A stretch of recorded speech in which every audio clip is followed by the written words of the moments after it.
다시 한번 두 분 인사 나누실 때 큰 박수 부탁드릴게요.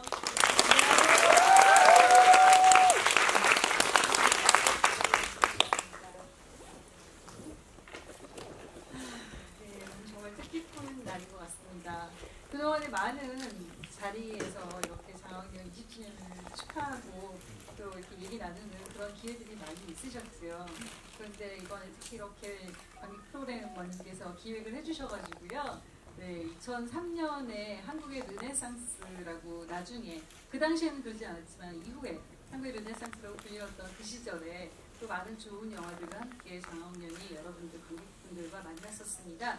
그래서 그로부터 정확히 20년이 돼서 어떻게 보면 르네상스인 것 같습니다. 그렇게 해서 이제 정말 바쁘신 일정에도 불구하고 잘 아시겠지만 부산국제영화제에서 해운대 저쪽 바닷가 쪽에서 거미집으로 어제 오픈토크에서 관객분들과 또 즐겁게 만나셨고요. 오늘 또 여기 커뮤니티 빅프에 남포동 쪽에 오셔서 관객분들과 만나고 계십니다. 그래서 오늘 두 분 일단 소감부터 인사 말씀부터 여쭙겠습니다. 먼저 어느 분이 해주실까요? 나 이거 진 사람부터. 네, 안녕하세요. 계속 요새 이제 거미집이 개봉 중이어가지고 부산의 관객분들한테도 이제 무대 인사 다녔었고 여기 막 여기 이 극장에 오기 전에 대구에서 막 내려왔어요. 대구 무대 인사하고 정말 아이돌 부럽지 않은 스케줄로 미친 스케줄로 다니고 있습니다. 어느덧 이제 장학년이 이제 20주년을 맞이하게 됐고 이제 김영 모더레이터에서 간단히 소개를 했지만은 그 당시에 이제 한국 영화의 이제 르네상스라고 일컫는 그런 시기였어요. 그때 뭐 정말 무시무시한 작품들이 막 나왔을 때였죠. 살인의 추억도 있었고, 그리고 올드보이도 있었고, 그리고 지구를 지켜라도 있었고, 그러니까 1900년 2000년 초반, 그러니까 1998년, 7년 이때부터 이제 한국 영화의 새로운 누벨바그라고 할 수 있는 그런 감독들과 또 배우들, 프로듀서들이 이렇게 대거 영화 쪽으로 이제 들어왔던 시기였던 것 같아요. 그래서 그때 저도 이제 운 좋게 이제 그 시기에 이제 영화를 하게 됐고, 어쨌든 20주년 맞이해서 서울에서 한번 했었는데 시네마테크에서 집을 한번 했었는데 또 이제 영화의 바다 또 부산에서 부산 영화제를 맞이해서 이렇게 또 뜻깊은 자리를 맞이해 주셔서 너무 기쁘고요. 그래서 오늘 한 시간 정도 하나요? 네, 한 시간 정도 여러분들이랑 장학년뿐 아니라 여러 가지 영화 얘기 같이 나눌 수 있는 시간을 고대하겠습니다. 네, 너무 감사합니다.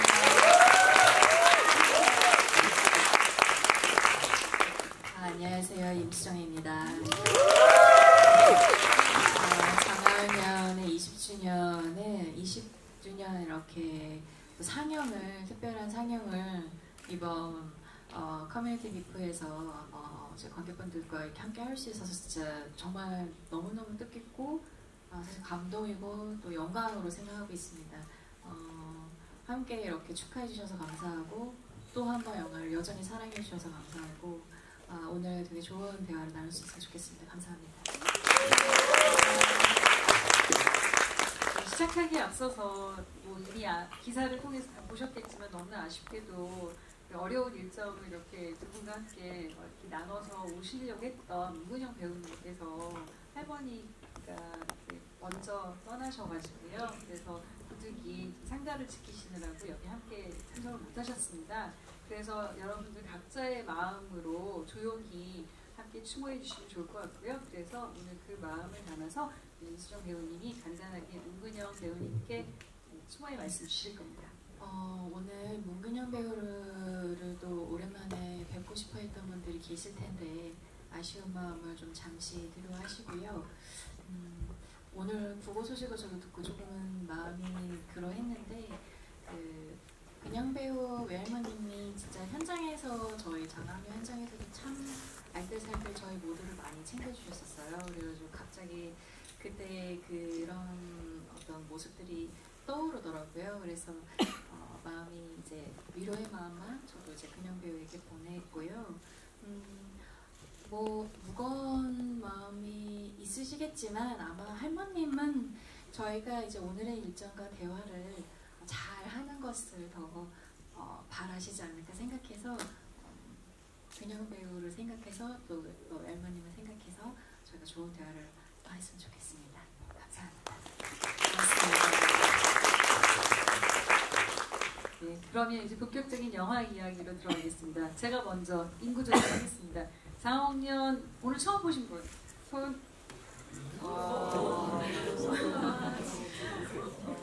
자, 그 다음 빨리 진행하겠습니다. 장학년 한 번 보신 분? 아니, 죄송합니다. 두 번째 보신 분? 세 번 이상 보신 분? 그 이상은? 네, 너무 궁금하지만 네네네. 저기 뒤에 최재원 대표님께서 당시에 장학년에 투자를 해주시고 지금은 거미집을 제작하신 대표님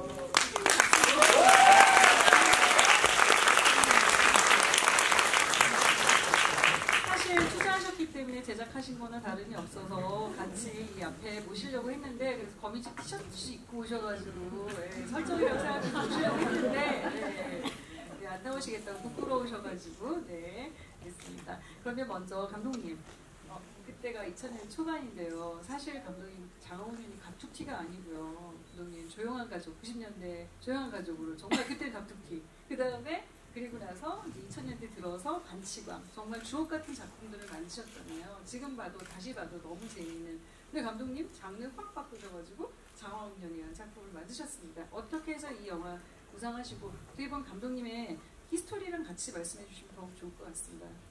감사합니다. 그러니까 조용한 가족이라는 반치광이 이제 하나는 코믹 호러였고, 그러니까 그 당시에는 이제 한국에서 이제 처음 시도되는 장르였어요. 그러니까 보통 뭐 호러면 호러, 코미디면 코미디, 액션이면 액션 뭐 이런 식으로 나누는데 여러 장르를 그 두 가지 이상의 장르를 하이브리드해서 그것을 이렇게 그 혼합 장르로 그 영화계에 이렇게 선보인 건 처음 있던 어떤 시도였고요. 이제 그런 것들이 그 당시에 이제 그 작은 신선함 같은 것들을 좀 갖고 왔던 것 같아요. 그래서 근데 사실은 제가 그 영화를 만들기 전에 이제 소위 말하는 이제 뭐 영화관, 뭐또 시네필 뭐 이렇게 얘기들을 하는데 저는 이제 영화를 되게 이제 사랑하던 청년이었고 또 어렸을 때부터 그 초등학교 들어가기 전서부터 저는 그 동네 그 상류극장을 초대권으로 내고 들어가 다니고 그랬어요. 그리고 저 어렸을 때 이제 여기 이제 그 단어를 기억하실지 모르겠는데 AFK이라고 이제 주한미군 방송이 있었어요. 거기 보면은 금토일 저녁 때는 항상 영화를 해줬거든요. 또 금요일에도 공포 영화를 많이 해줬었고 이제 그런 세상을 알 때, 세상을 이제 사회를 알고 세상을 알 때, 그 학교를 들어가기 전에부터 이제 외국 영화를 자막도 없었거든요. 그때는 영어로 된 영화들을 이렇게 보고 자랐었고, 그래서 그 이후로 수많은 어떠한 장르들을 접했었고, 제가 코미디성이 강한 이제 두 작품을 데뷔작 또 두 번째 작품을 했지만은 제가 코미디 장르를 할 줄은 몰랐어요. 그러니까 다른 장르에 대한 어떤 호기심도 많았었고 공포 영화도 좋아했었고 또 뭐 코미디도 좋아했었고 또 서부극도 좋아했었고 그래서 놈놈놈도 했겠지만 또 느와르 같은 뭐 그런 필름 느와르 영화도 좋아했고 그래서 제가 이제 다른 분들은 이 장르를 이렇게 이것저것 막 이렇게 여러 가지를 바꾸면서 하는 감독들이 그 당시에는 없었기 때문에 많지 않았기 때문에 좀 특이한 케이스로 보는데 저한테는 뭐 그냥 자연스러운 어떤 과정이었어요. 코미디를 했으니까 이제 이번에 다른 걸 해보자. 다른 어떠한 호기심이 가는 장르, 내가 하고 싶었던 장르를 또 해보자. 그래서 그러다가 이제 장학년이라는 어떤 작품을 만나게 됐고 공포 영화를 내가 어렸을 때 공포 영화를 만들면은 아주 아름답고 슬픈 공포 영화를 만들고 싶다라는 생각을 했었어요. 근데 이제 장하옥년의 원전이 갖고 있는 그 스토리 자체가 그 두 자매의 어떤 슬픈 어떤 사연도 있고, 그리고 또 자매의 어떤 깊숙이 들어가면은 아름다운 어떤 그런 순간들도 있고, 그래서 장하옥년이란 제의를 현대물로 각색을 해서 공포영화를 만들자는 제의를 받았을 때, 내가 어렸을 때 꿈꿨던 정말 슬프고 아름다운 공포영화를 한번 해볼 수 있지 않을까, 장하옥년을 통해서. 그래서 이제 장하옥년을 공포영화를 하게 됐는데, 이제 그 당시에 장하옥년을 두고 뭐 청담동 호러라고 그러는 얘기도 있었고, 벽지 호러라는 얘기도 있었고, 꽃가라 호러라는 얘기도 있었고, 그래서 그 이후로 그 제작자분들한테 되게 욕을 많이 먹었어요. 그 호러 장르라는 게 되게 이제 그 미술이 이렇게 많이 이렇게 들어가는 그런 장르가 아닌데, 그 뒤로 이제 공포영화 하면 다 비싼 벽지 바르고 이쁜 벽지 바르고 막 이래서 그 한국 공포영화의 폐해를 장하옥년이 갖고 왔다는 얘기 좀 들었고, 하여튼 그런 얘기들을 들으면서 했는데, 어쨌든 저는 처음으로 이제 한국 공포영화인데 왜 아름답지? 왜 슬프지? 뭐 이런 얘기를 많이 들었던 그런 영화로 기록됐던 것 같습니다. 근데 사실 오컬트 영화들을 제외하고 지금 한국 영화 근대 현대 한국 영화에서 정통 공포로는 장하옥년이 가장 많은 관객 수를 기록한 걸로 저는 알고 있습니다. 그렇지 않나요? 제가 잘 모르고 말씀드린 거면 양해 부탁드리고, 제가 알기로 그렇습니다. 아무튼 저도 그렇게 알고 있습니다. 그래서 뜻깊은 한국 영화사에서도 되게 뜻깊은 영화라고 생각하는데요. 저는 감독님을 이렇게 부른다고 해서 감독님이 어떤 한계를 짓거나 가두는 게 아니라고 생각하면서, 저는 혹시 감독님을 장르 마술사라고 제가 여쭤볼까요? 근데 감독님께서 장르는 계속 바뀌어도 뭔가 하시고 싶은 말씀은 계속 일관될 거라고 생각하는데, 그 이야기는 나중에 영화 얘기를 좀 더 하고, 또 어쨌든 거미집, 오늘 낮까지 이어진 거미집으로 이렇게 쭉 가면서 감독님께 마저 말씀을 듣도록 하고요. 이렇게 장하옥년과의 첫 그 만남에 대해서 김지훈 감독님께서 말씀을 해주셨으니까, 이번에는 이수정 배우님께서 장하옥년과 어떻게 만나셨는지 20년 전에, 시간이 안 지나가신 것 같아요. 좀 아까 영화에 나오셨던 분이 똑같은 분이시죠? 네, 이분께 말씀을 여쭙도록 하겠습니다. 그렇게 말씀해 주셔서 감사합니다. 저에게는 진짜 장하옥년이라는 영화는요, 저한테는 뭐 이렇게 오늘 단 한 줄 두 줄로 말씀드리기 어려울 정도로 너무너무 특별하고요. 제가 배우로서 어떤 필모그래피를 쌓기 위해서 가장 어떤 기초가 되었던, 이 영화로 발판으로 좋은 필모그래피를 쌓을 수 있었고요. 장하옥년이라는 영화가 없었다면 지금 제가 이렇게 앞에 배우라고 불릴 수 있는 그런 타이틀 자체가 없지 않았을까라는 생각이 들 정도로 저한테는 너무 특별한 영화고요. 신인 배우로서 너무 큰 기회였죠. 오디션을 통해서 장하옥년이란 영화에도 함께 하게 되었는데, 사실 처음에 오디션 때는 이렇게 큰 역할이 저에게 주어질지는 감히 상상도 못했었고요. 근데 이제 오디션장 그 이미지는 아직도 기억이 나요.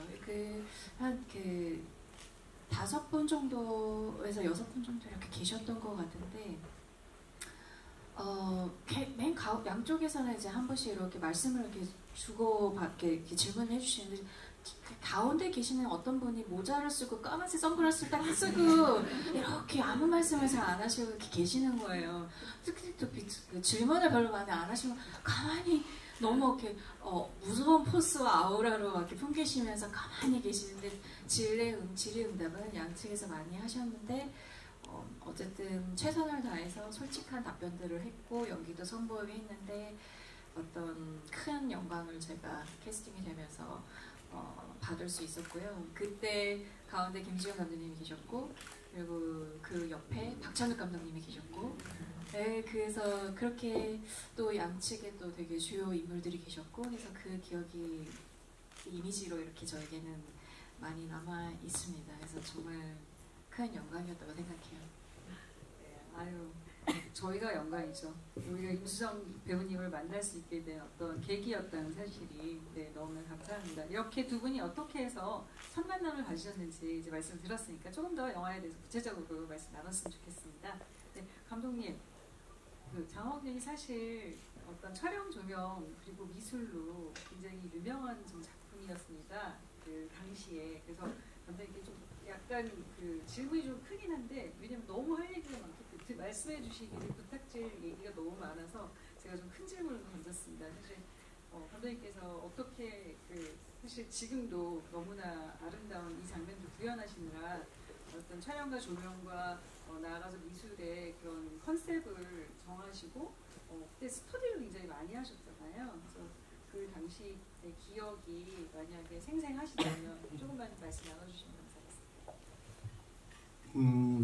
그러니까 그 전까지 한국 영화에 이렇게 그 미술 감독, 또 미술의 개념이 사실은 그렇게 적극적이지 않았어요. 그러니까 아마 장화홍련 이후로 이제 그 미술 감독이라는 롤과 또 영화에서 미술이라는 것이 얼마나 중요한 것인지, 단순히 그 화면을 아름답게 하는 것이, 이쁘게 하면 아름답게 하는 것이 아니고 작품의 주제 또는 어떤 그 영화의 무드 또는 또 인물이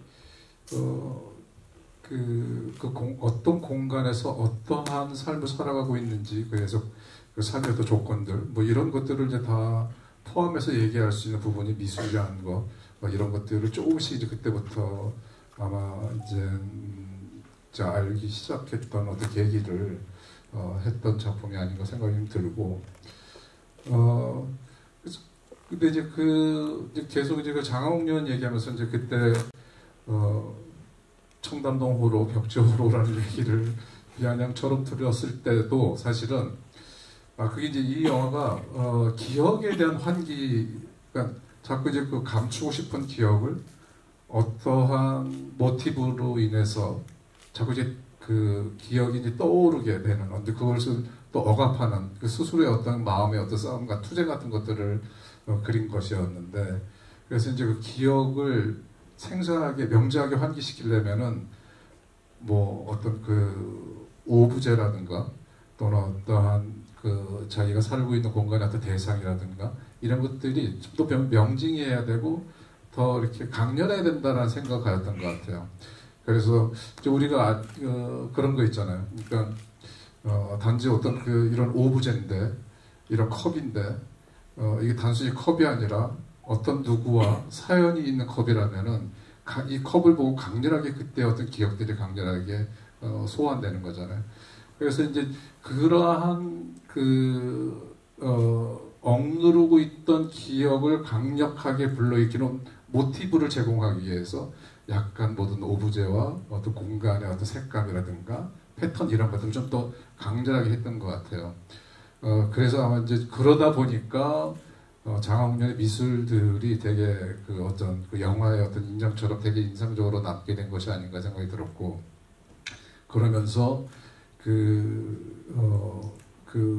그때 이제 미술 감독도 처음 데뷔했었고, 또 촬영 감독도 이제 처음 데뷔한 그 촬영 감독, 이목의 촬영 감독이라고 이제 지금 한국을 대표하는 촬영 감독이 되었죠. 그리고 이제 이병우 음악 감독도 막 본격적으로 영화 음악을 하던 그런 음악가는 아니고, 원래는 지금 재즈 뮤지션이고 그 당시에 당대의 최고의 기타리스트였거든요. 어떤 날이나 또 그룹도 하고, 그리고 뭐 들국화, 이제 지금 뭐 이제 들국화라는 그룹 말씀하시면 이제 어떨지 모르겠는데 있었어요. 우리나라에 최고의 어떤 락커 전인권 선생님이 하시던데요. 거기에서 이제 세션으로 참여하기도 하고, 하여튼 그러다가 근데 그 이병우 음악가랑 저와 이제 학교를 같이 다녔었어요. 대학교를. 그래서 되게 아주 친한 친구였었는데, 그때 이제 농담 삼아 이제 나는 영화에 대한 꿈이 있었고, 이병우 이제 음악 감독은 이제 그 당시에도 이제 천재 소리 듣는 기타리스트여서 내가 영화를 만들게 되면 배우가 음악을 해줬으면 좋겠다라는 생각을 했었고 또 얘기도 했었을 거예요. 난 약간 낯간지러운 얘기는 잘 못하지만 어쨌든 뭐 얘기도 했었을 것 같아요. 그러다 어쨌든 그 이병우 음악 감독과 만나서 정말 영화보다 더 유명한 또 이렇게 그 주제 음악을 또 만들어내기도 했었어요. 얘기가 약간 좀 산만해졌는데. 근데 그때 그 오디션 얘기를 이제 많이들 알고 계시는데 또 그때 이제 임수정 씨가 오디션을 봤을 때 제가 이제 질문을 공통적으로 모든 오디션을 보러 온 배우들한테 공통적인 질문을 한 게 있었어요. 이제 그 장학면에서 제일 감정적으로 필요한 어떠한 뭐 어떤 대목이랄까 뭐 그런 어떤 감정적으로 필요한 어떤 요소들이 뭐였냐면 적개심과 그리고 제의식 이 두 가지. 난 이 두 가지가 수미의 모든 것을 결정한다고 생각이 들었고 그것이 감정적인 고양이 됐을 때 그것이 어떠한 추동을 시킬 수 있는 어떤 감정의 요소라고 생각했었거든요. 그래서 이제 다 공통적으로 물어봤어요. 근데 어떤 배우들은 뭐 내가 보기에는 그냥 모르는데 그냥 뭐 느껴봤다고 그러고 얘기하고 막 그러는 것 같고.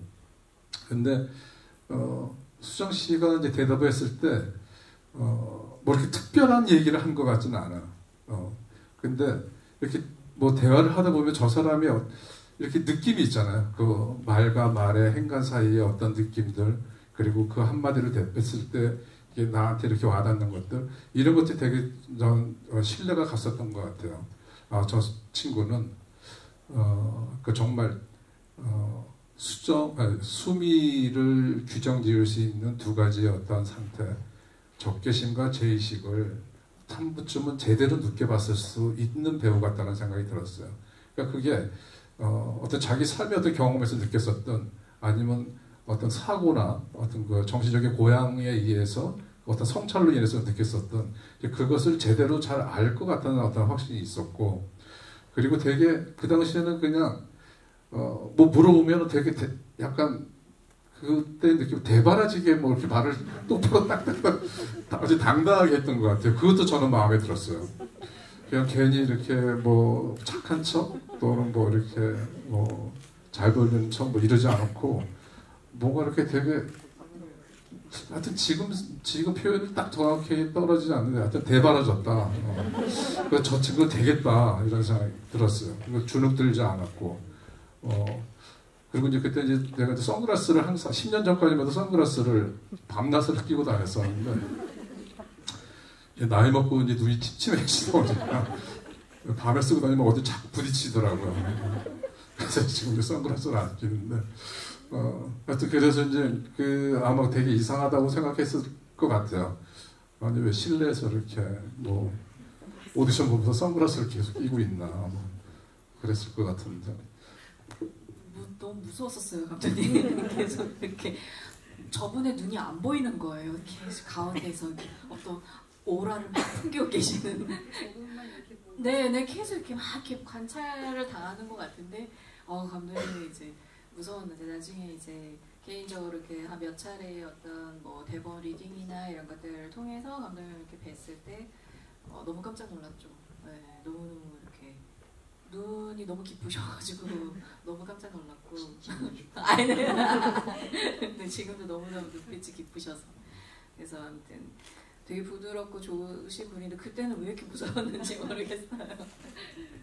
근데 어쨌든 감독이 가장 뭐 배우도 그럴 것 같은데 저 관찰이라는 거는 관찰 당하는 사람들 입장은 어떨지 모르겠는데 뭐 기분 나쁠 수 있을 것 같아요. 불편할 수도 있는데 정말 안 불편하게 관찰할 수 있는 것이 선글라스밖에 없어요, 사실은. 그리고 이제 저쪽 보는 척하면서 시선이 이렇게 갈 수도 있고. 그래서 이제 그런 사람들을 불편하지 않게 계속 이제 관찰할 수 있는 방법으로 썼는데 이제 하도 부딪혀가지고 밤에 선글라스 벗고 다닙니다. 너무 두 분의 말씀이 너무 재밌어서 사실. 너무 시간이 부족해가지고 다음 질문으로 넘어가겠습니다. 자연스럽게 감독님이 만드신 어떤 월드 안에 세계관 안에 이제 우리 임수정 배우님께서 계셨는데 일단 그 캐릭터에 대한 질문 넘어가기 전에 캐릭터 일부이니까 의상에 대한 질문 여쭙고 싶어요. 어떠셨어요? 당시에 꽃가라도 입으시고 또 하얀색 잠옷도 입으시고 그런 거에 대한 어떤 소감? 네, 그런 것도 부탁드리고 싶습니다. 그냥 그 모든 것이 너무 예뻤어요. 그리고 근영 배우와 그 이제 자매 마치 쌍둥이 같은 아닌데 그 같이 비슷한 느낌과 조금 좀 차별되는 뭐 색감이라든지 어떤 무늬라든지 디자인에서 근데 그냥 약간 그 모든 의상도 다 너무너무 그냥 입는 약간 제가 근데 저도 배우로서 그 공간과 또 어떤 같이 호흡하는 배우의 어떤 연기와 또 어떤 의상이나 헤어 메이크업 이런 거에 조금 캐릭터에 몰입하는데 굉장히 큰 도움을 받는 편인데요. 근데 진짜 세트장 가가지고 그렇게 이렇게 메이크업하고 옷을 딱 입고 그 정말 화려한 벽지 앞에 딱 서는 순간 진짜로 제가 그냥 수미가 왠지 이 공간에서 수미가 이런 감정이었을 것 같아 이런 생각이 드는 거예요. 그리고 또 이제 수연이를 연기한 문근영 배우를 보고 그녀가 이렇게 앞에 딱 있으면 그냥 그 순간 저희는 그냥 너무 통하는 지점이 많아서 또다시 연기에 뭐 너무 도움이 되고 이 일화는 사실 그 이후에 제가 인터뷰에서도 많이 얘기했는데 앞에서 이렇게 제 씬이 아닌데도 제 얼굴을 찍고 있는데 그녀가 앞에서 막 자기가 안 잡히는데 막 울고 있는 거예요. 그래서 저도 막 울고 그래도 그녀이 찍을 때 저도 막 울으면 또 그녀도 울고 이렇게 서로 감정이 굉장히 깊이 교감되어 있던 상태였었던 것 같고요. 그래서 많이 의존을 많이 했었고 그리고 어떤 의상과 어떤 벽지와 그리고 가구 이런 부분들이 되게 앤틱하고 화려하고 아름다운데 그렇게 아름다우면 아름다운 걸 갖추고 있고 그곳에 서 있으면 서 있을수록 제가 되게 외롭더라고요. 그래서 이게 수미가 그렇게 느꼈을 것 같아. 되게 공허하고 외롭고 뭔가 알 수 없게 무언가 어떠한 그리운 지점이 있는 것 같고 슬픔이 막 올라오고 그러니까 이런 부분들이 이제 배우로서 더구나 신인 배우로서 이 모든 어떤 베테랑 뭐 미술, 의상, 헤어 메이크업, 또 촬영, 또 감독님 이렇게 도움을 많이 받지 않았을까 전문인들의 도움을 신인 배우로서 처음으로 받아보면서 연기를 이렇게 하나씩 찾아갈 수 있었던 것 같아서 저는 그냥 그렇게 딱 입혀지는 순간 수미처럼 됐던 것 같아요. 그 말씀이 정말 적절하다고 생각되는 게 영화를 보시면 아시겠지만 이미 영화에 이렇게 찍혀 있으니까 도망 못 가시잖아요. 정말 수미에 완전히 이렇게 밀착되셔가지고 사실은 수미라는 캐릭터가 느꼈을 그 어떤 서사 그리고 고통, 스트레스, 뭐 슬픔 모든 거를 실제로 어떤 이 우수정이라고 하는 배우께서 그 영화 촬영하는 긴 기간 동안 느끼셨을 것 같은데 뭐 이제 늘 그 이후 인터뷰에서도 정말 오랫동안 얘기를 드렸었는데요. 정말 사실 신인 배우가 감당하기에는 굉장히 큰 역할이었고요. 그리고 제가 진짜 이렇게 큰 역할을 한 것은 처음이었던 거예요. 이렇게 큰 영화에 이렇게 리드할 수 있는 역할을 맡아서 연기를 해야 되는 건 처음이었어서 사실 오디션 보고 또 이제 합격됐다고 했을 때 그 기쁨의 어떤 자신감과 자존감이 이렇게 높았다가 되바라졌었다가 갑자기 전체 대본을 읽고 어떤 그 모든 다른 이제 어떤 이런 어떤 화려한 어떤 이 공간에 들어오는 순간 제가 되게 위축이 되더라고요. 그리고 내가 이거를 잘 해낼 수 있을까라는 걱정과 우려가 당연히 신인 배우로서 들 수밖에 없는 그런 여러 가지 감정 상태에 놓였고 그리고 또 수미라는 캐릭터가 표현해야 될 감정이 되게 깊었어요. 그래서 그런 부분에서 너무 좀 힘들어서 마음 이만큼인데 표현이 잘 안 돼가지고 정말 많이 울고 세트장에서 울고 숙소 들어가서 또 울고 막 계속 울고 그래가지고 진짜 나중에 저 몰랐는데 그쪽 감독이 염정아 언니가 그래서 그 염정아 씨가 계속 이 숙소에 귀신이 나온다는 그 무슨 귀신이냐 그러니까 누가 계속 어떤 여자가 운대요. 네. 그래서 정말 그 귀신을 막 찾으러 다녔다니까요, 보면. 근데 이제 귀신은 이제 임수정 씨였죠. 근데 세트장에서도 울었어? 네, 세트장에서도 혼자 막 그거 진짜 무서웠겠다. 안 돼가지고 막 울고 그렇게 한씬 찍어갔는데요. 근데 진짜 감독님이 정말 그 톤부터 어떤 감정 상태부터 수미가 되기 위해서 정말 많이 잡아주셨어요. 그래서 정말 이렇게 대단한 영화에 수미라는 캐릭터를 부끄럽지 않게 선보일 수 있었던 점은 진짜 감독님 덕분이라고 저는 지금도 많이 말씀드리고 있습니다. 큰 박수 부탁드립니다.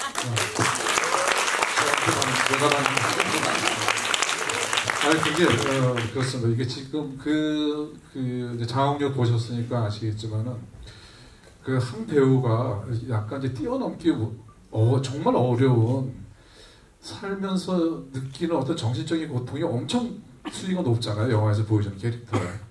근데 이제 그 신인 배우가 이제 그거를 정말 너무나 고양된 어떠한 정신적인 상태를 보여준다는 것이 아마 엄청난 압박감을 받았을 거라는 생각이 들었어요. 그리고 실제로 이제 너무 이제 잘하고 싶은데 그 불안함과 또 잘 안 된다는 느낌을 받아서 매일 밤 그렇게 세트장에서도 울고 숙소에 돌아가서도 울고 나는 이제 많이 울었는지 잘 몰랐는데 나중에 알았어요. 근데 이제 그거를 엄청난 어떠한 자기가 넘어갈 수 없는 큰 벽 같은 것들을 자기가 수정 씨가 통과하고 관통해내고 그것을 해냈기 때문에 그래서 아마 저는 그 아주 친한 감독들이나 지인한테는 얘기를 하는데 임수정 씨가 영화 한 편을 찍으면서 엄청난 성장하는 게 저는 느껴졌었고 어떤 그것이 정말 그거를 옆에서 좀 봤던 사람이에요. 그러니까 한번 이렇게 이제 막 어떤 벽에 자기가 부딪혔을 때 초반에 완전히 무너졌다가 완전히 약간 그러니까 자기가 어떤 폐허 상태로 무너졌다가 서서히 이렇게 올라오는 게 저는 느껴졌어요.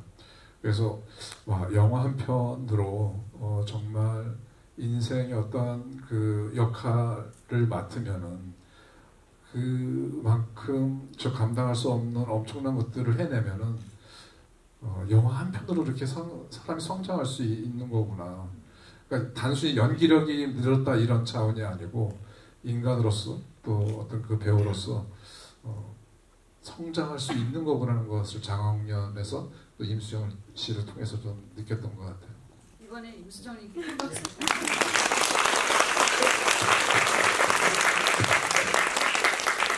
한국 공포 영화는 귀신이 나오면은 흥행이 잘 된다는 소문이 있는데요. 20년 만에 이제 미스테리가 풀렸습니다. 수정님이 뼈를 갈아 모셔가지고 그 귀신이 아니었으니까 수정님의 눈물과 어떤 정성과 그리고 그 몰입과 그렇게 해서 수미가 완벽한 수미가 되셨기 때문에 그래서 아마 이 장학년이 여러분들께 다시 한번 보여드릴 수 있는 기회가 된 것 같아요. 네, 저희가 어떤 스태프분들하고 약속한 게 하나 있는데 그거 하기 전에 한 가지 더 여쭤보고 싶은 게 그 20년 만에 감독님하고 다시 작업을 하시게 됐어요. 와, 거미집으로. 그쪽 제작하신 분 최재현 대표님도 같이 작업을 하시게 됐는데요. 네. 그런데 너무 궁금한 게요. 그러면 우리 그 장학년의 임수정 배우님과 거미집의 임수정 배우님은 어떻게 비슷하거나 같거나 혹은 다른가? 그 말씀 부탁드리겠습니다. 마치 이 질문의 준비가 그러니까 뭔가 이 질문을 하기 위한 시간이었던 이 질문에 적합한 대답을 하기 위한 시간이었던 건가 생각이 들 정도로 저희 거미집이 어제 오픈 토크를 했어요. 거기서 질문을 주셨었는데요.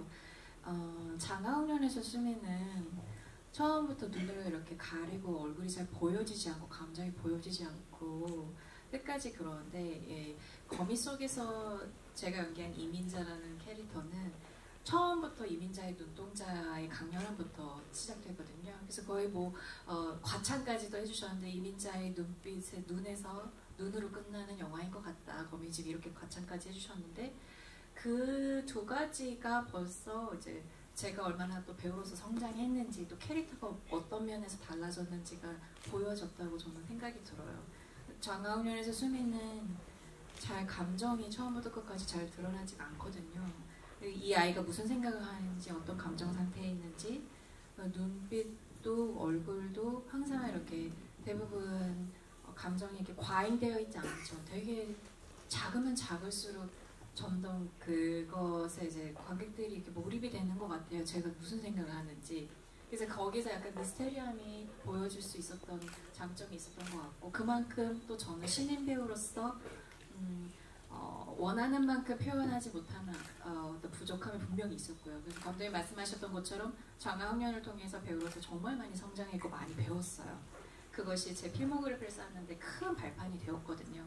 그래서 20년이 지나서 이민자 캐릭터를 만나는 순간, 이민자는 사실 70년대에 저희가 거미집은 1970년대 영화 현장을 다루는 이야기인데, 그 70년대의 당대의 어떤 베테랑 배우 역할이에요. 그러니까 20년이 지나서 감독님이 저에게 그런 제안을 해주셨다는 거는 그만큼 시간이 흘러서 제가 이제 경력이 있는 배우가 되어진 거죠. 그래서 이민자의 그 강렬한 눈빛에서부터 시작합니다. 그것은 감정을 막 미친 듯이 드러내요. 정말 그 끝에 그 최고조의 상태에서 폭발시키거든요. 그래서 내내 저는 감정을 폭발시키는 상태로 이제 영화 속에서 거미집에서 나와요. 그래서 그만큼 그 두 가지 작품만 봐도 제가 참 영광스럽게도 많이 성장했구나 이제.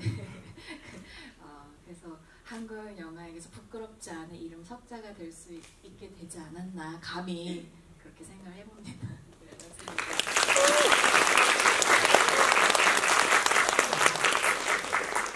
근데 사실 거미집을 보면 그 거미집의 하우스호러가 또 장화홍련의 하우스호러의 어떤 연장이라는 생각이 들어요. 그래서 20년 전에 윤수영 배우님을 그 안에 가두셨다가 영화의 맨 끝에 보면 바깥으로 이렇게 탁 이렇게 내어놓으시고, 지금 말씀하신 것처럼 거미집 안에 20년 만에 들여오셨다가 또 다시 이렇게 내놓으시고, 어떤 발전과 변화가 있었어요? 그러니까 그 이민작을 그 임수정 씨를 생각하기 전에, 이제 배우들을 다 생각하기 전에 이제 베테랑 배우가 이 역할은 이제 그 베테랑 배우가 해야 된다라는 걸 설정해놨어요. 근데 그게 어떤 배우가 될지 몰랐죠. 근데 또 보면은 그 영화 안에서 이제 그 거미집이라는 영화 안에서 그 김열 송강호 씨가 열연하신 그 김열 감독의 데뷔작이 불타는 사랑이라는 제목인데 거기서 임수정 씨가 주인공인 거죠. 그래서 이제 그러고 보니까 장화홍련이가 수정 씨와 저희 어떤 영화적인 어떤 인연을 생각해 보니까 그렇게 대입해 보니까 너무나 재밌는 거예요. 이미 그 신인 때 장화홍련으로 어쨌든 정말 한국의 이제 한국 대표하는 여배우로 이제 입문을 하게 됐고, 그리고 20년 뒤에 베테랑 여배우가 필요했는데 이미 수정 씨가 이제 베테랑 여배우가 돼 있던 거고, 그래서 그런 게 의도하지 않았지만 이렇게 너무나 잘 다시 또 만났구나 이런 생각이 들었었고, 그런 의미에서 되게 좀 특별한 어떤 느낌이 좀 들었어요. 뭔가 맞닿아 있는 20년을 두고 맞닿아 있는 느낌이 나잖아요. 그러니까 우리가 뭐를 해야 될까요? 자, 거미집 아직 보러 가지 못하신 분들 거미집 보셔야죠. 그다음에 그리고 오늘 이 자리는 다시 말해서 두 분이 어떻게 보면 그 다른 영화도 많으시지만 장화홍련에서부터 거미집까지, 여러분들은 장화홍련 20주년이라고 보러 오셨겠지만 사실 정확히 말씀드리면 장화홍련부터 거미집까지입니다. 그래서 오늘 우리가 이 자리를 축하하기 위해서 스태프들 준비하신 게 있다고 들었습니다. 정말? 뭘까요? 스태프분들이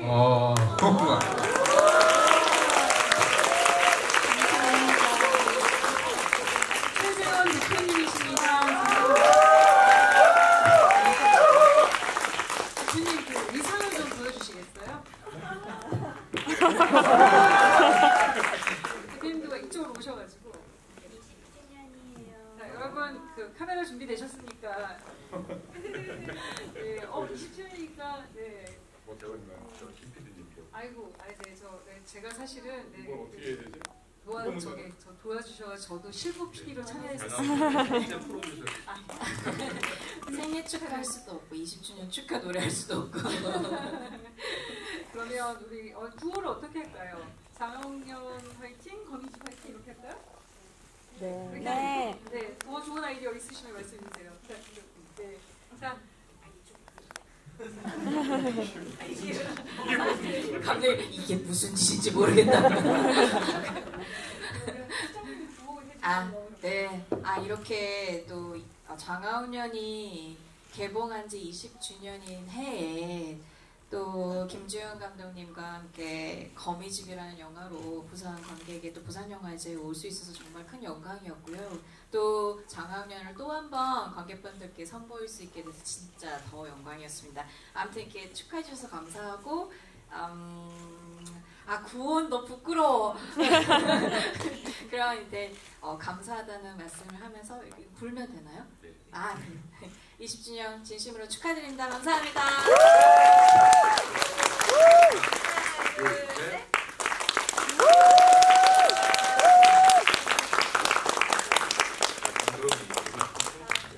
마무리를 해야 되니까 다시 하겠습니다.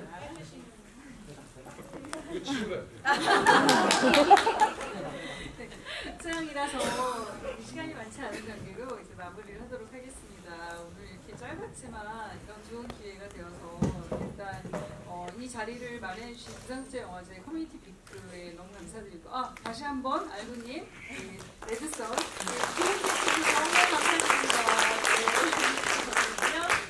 네, 그리고 정말 이 스태프분들 정말 불처주야 일하시고 있고요. 네, 자원봉사하고 계시고요. 그런데 가장 그리고 너무너무 바쁜 일정 어제 거미집 또 오늘 경연 대구 광주 이렇게 정말 전국이 좁다 하시고 이렇게 다니시는 이 두 분 너무 감사드리는데 박수 조금 잠깐만요. 네, 사실 가장 중요한 건 여러분들께서 이렇게 이 영화를 완성해 주시는데 관객분들이 계셔야지만 이렇게 커뮤니티에서 관객분들이 오셔서 이렇게 해주시는 게 영화를 만드는 사람들과 관객들이 같이 함께 만드는 거라고 생각합니다. 그래서 그런 커뮤니티 빅의 의미를 살려서 일단 박수 먼저 한 다음에 큰 박수 부탁드리고요. 네.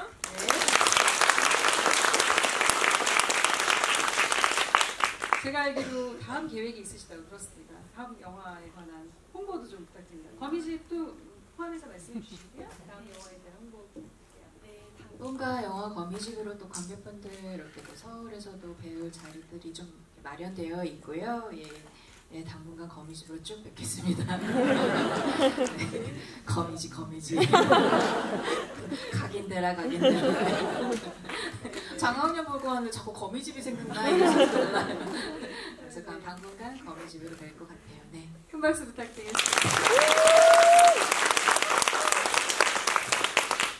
이렇게 지부하면서 이렇게 박수 많이 치면 처음 되게 박수를 많이 주도하시는데 그리고 막 케이크도 20주년 케이크도 없고 제가 너무 부끄럽고 개념적이고 한데 하여튼 너무 그 뜻하지도 않고 기대하지도 않았는데 너무 축하를 받는 자리인 것 같아서 너무 감개무량하고 영광스럽습니다. 오늘 이렇게 그 관객분들 질문도 받고 그럴 줄 알았었는데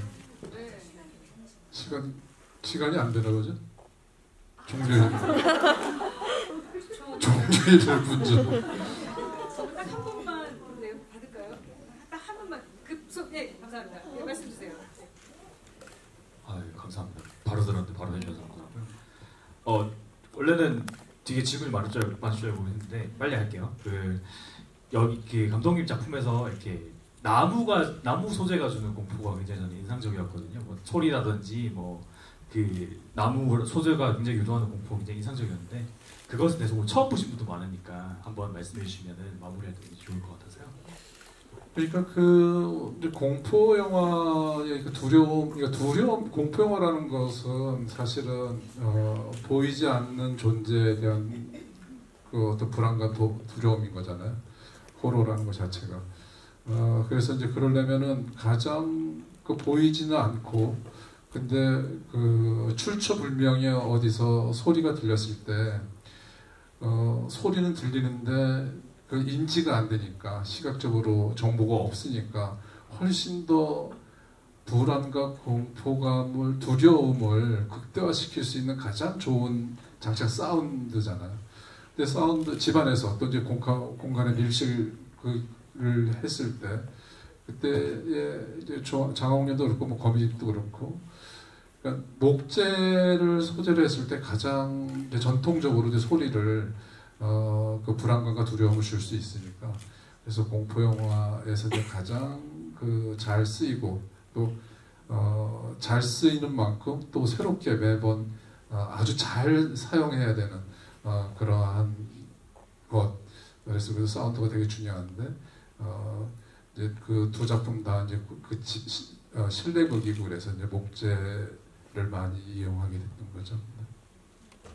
감사합니다. 제가 오늘 너무 어수선하게 모더레이터해서 죄송해요. 제가 너무 이렇게 흥분했나봐요. 그래가지고 제가 소리만 줄였어도 좀 질문. 죄송합니다. 지금 정신이 없었네요. 그래서 제가 우리 스태프분들께 구걸해가지고 한 번 더 질문하실 수 있는 기회를 받았습니다. 네. 예, 그 영화 저는 딱 기억나는 게 마지막 OST라고 생각하는데요. 감독님께서는 그 OST를 만들고 나서 모든 각색을 끝내셨는지 아니면은 그 구성을 어떻게 하셨는지 궁금합니다. 그러니까 그 이병호 음악 감독이 이제 본격적인 음악 감독 일을 하던 때가 아니어가지고 정말 그 음향 장비들이 정말 엉망이었어요. 정말 이렇게 그렇게 제대로 갖춘 게 아니고 그냥 그 편집된 걸 보면서 이병호 씨가 그냥 보면서 그냥 기타를 막 치면서 즉흥적으로 만들었어요.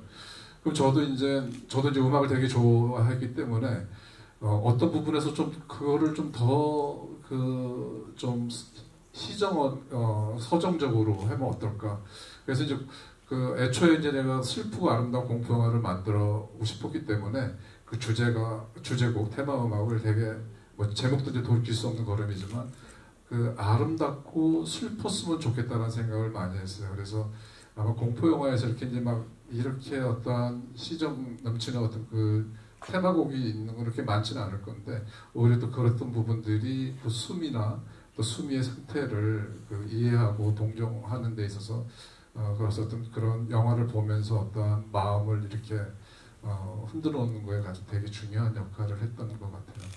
관객분들이 굉장히 다양하게 나무, 음악, 뭐 미술, 시각적인 장치, 청각적인 장치 이렇게 다 관심 있는 부분들을 다 짚어주셔서 사실 지금 그 다 안 보이시겠지만 지금 엄청난 그 지금 굿즈가 감독님과 임수홍 배우님의 사인이 친필 사인이 담긴 지금 30분도 안 된 그 친필 사인이 담긴 책을 특히 얼마 전에 장화홍련 각본집을 내셨는데요. 그래서 거기에 사인해서 주고 계시는데 세 분 더 예.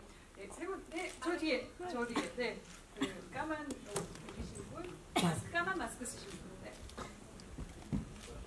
빠르게 말을 해야 되겠네.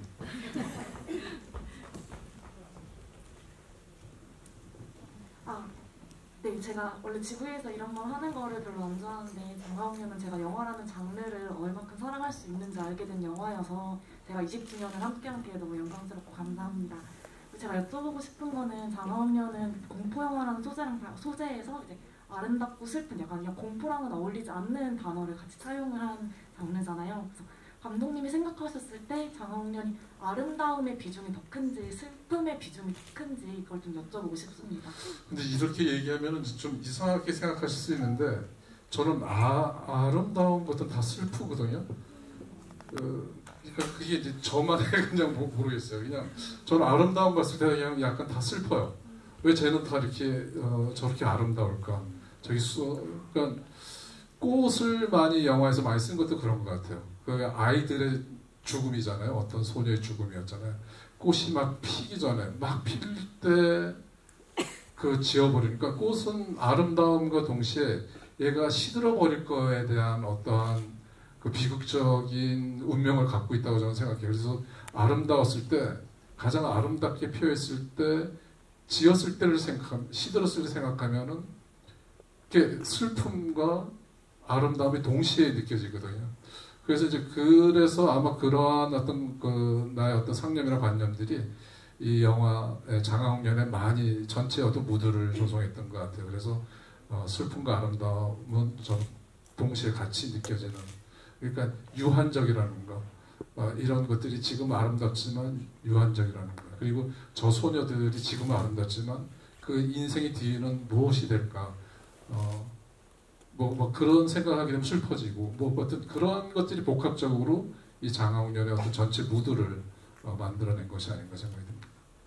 여러분 이렇게 무섭고 아름답고 슬픈 이야기 장화홍련 다시 한번 봐주셔서 감사드리고요. 제가 스태프분들께 시간을 조금 더 구걸했지만 어쩔 수 없이 정말 끝이라고 하셔가지고요. 두 분께 마지막 우리 인사 정말 한 분 오늘 생일이에요. 9월 8일. 생일이라고 봐주시죠. 네, 짧게 질문 드리겠습니다. 장화홍련과 거미집이라고 아까 우리 모더레이터님께 말씀하셔서 떠오른 질문인데요. 장화홍련 같은 경우는 가장 미술이 아름답고 색이 아름답고 한 영화인데, 만일 이 영화 속에서 색을 배제하고 흑백으로 만화를 표현하고 싶으신 장면이 있으시다면 어떤 장면일지 궁금합니다. 장화홍련에서요? 네. 장면만 딱 떨어져. 저는 이게 돌이킬 수 없는 걸음의 마지막 장면이지 않을까요? 이제 그게 가장 이 영화의 어떤 정서적인 측면을 가장 강렬하게, 거기에 이제 수미가 이렇게 마음의 병을 얻을 수밖에 없었던 모티브가 있잖아요, 그 장면에. 그래서 돌이킬 수 없는 걸음, 그 부분은 아마 흑백으로 하지 않았을까 좀 생각이 들었습니다. 여러분과 사실 밤을 새고 이렇게 말씀 나누고 싶고, 그런 정말 부산국제 영화제 다운 이런 그 시간을 계속해서 했으면 좋겠지만, 아쉽게도 내일 아침에 일찍 일정도 있으시고, 여러분들도 부산국제 영화제에서 밤을 새고 일정이 있으시잖아요. 그래서 너무 아쉽지만 여기서 보내드리기로 하고, 정말 두 분께 짧게 인사 말씀 먼저 수정 먼저 짧게 인사 부탁드리겠습니다. 오늘 이렇게 그 부산에서 또 장화홍련을 20년 만에 함께 관객분들과 이야기를 보고 이야기를 나눌 수 있어서 정말 너무 행복했고요. 정말 너무 오래오래 기억에 남을 것 같습니다. 오늘 진짜 감사드립니다. 네, 저도 이번 그 GV가 너무나 저한테는 새롭고 특별한 게 너무 많았던 것 같아요. 박수도 제일 많이, 또 케이크도 이렇게 받고 GV 중에, 그리고 질문 하나라도 더 받으려고 막 이런 것들이 너무나 그 특별한 시간, 특별한 어떤 순간들을 만들어 주신 여러분께 진심으로 감사드리고, 또 더 좋은 작품으로 또 여러분들을 만나보도록 하겠습니다. 감사합니다.